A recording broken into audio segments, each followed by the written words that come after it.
journal, in the letters section, a chap has written that dogs are not pack animals. Well, okay, yes they are. There's no such thing as the alpha pair, just the breeding pair. Now personally I believe most dogs are pack animals. Okay, so, okay, right, I'm going to get comfy for this one. So dogs are pack animals.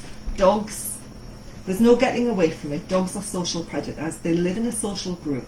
They hunt as a social group. They're social predators. You can get picky and you can say the, oh God, the word's just gone out of my head. When you talk about a group, you know, like a flock of sheep and so on, you would say a pack of dogs, because that's what you call them. You call a group of dogs a pack.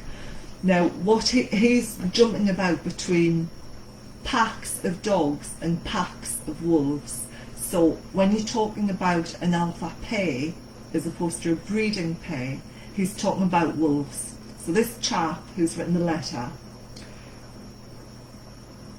David Metch, who is the authority on wolves, he used to call them the alpha male and the alpha female, and he was primarily studying wolves in captivity.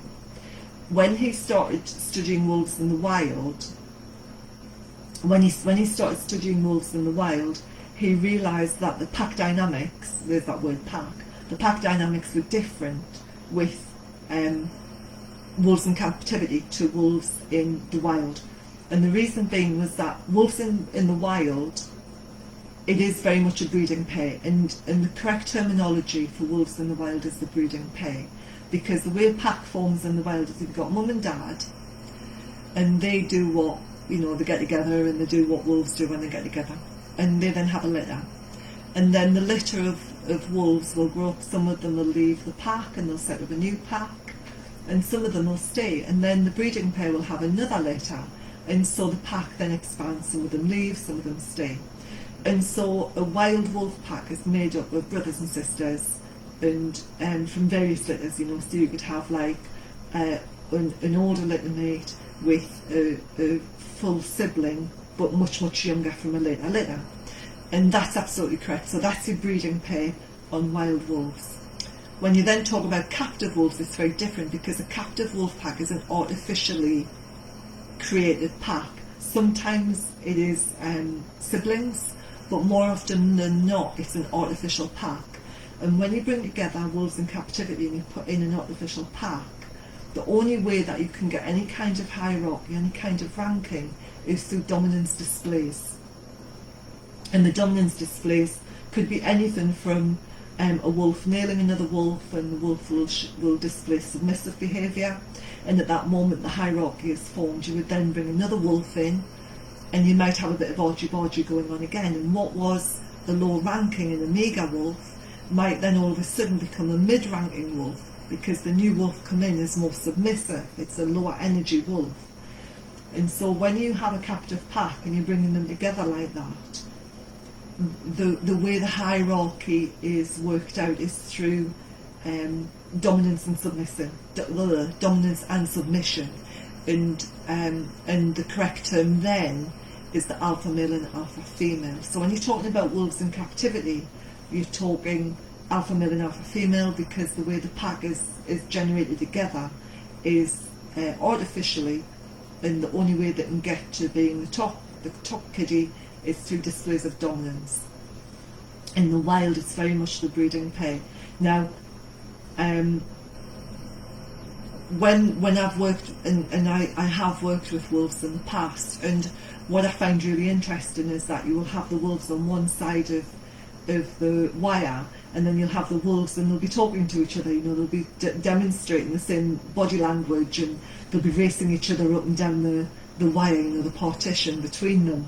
And when you're talking about dogs, and I talk about it in the Pet Gundog, and especially in the latest edition, when you're talking about dogs, it's an artificial pack that you're pulling together, you know. So with captive wolves, the people who own the captive wolf pack, they decide when the wolves are going to eat. Wolves don't hunt in captivity, they're fed. It's really interesting feeding a wolf in captivity, raw meat through wires, very interesting.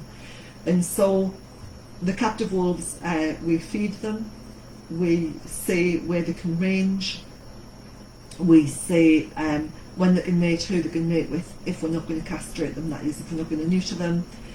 We control everything about them. We say when they're going to migrate from the pack, we're going to put them in a new environment.